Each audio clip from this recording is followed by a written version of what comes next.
Welcome. In this video I will show you how to enable Bluetooth on Windows 10.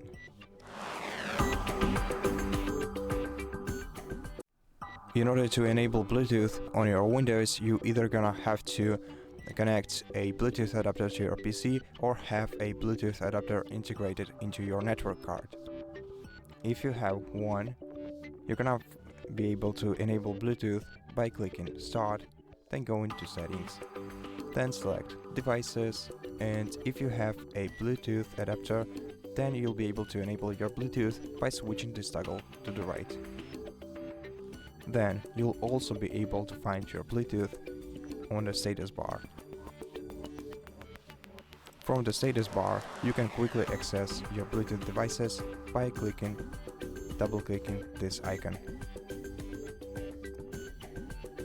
And that's how you enable Bluetooth on Windows 10. Thank you for watching this video. If you liked it, consider subscribing to our channel, leave us a like and a comment below, and I'll see you in the next one.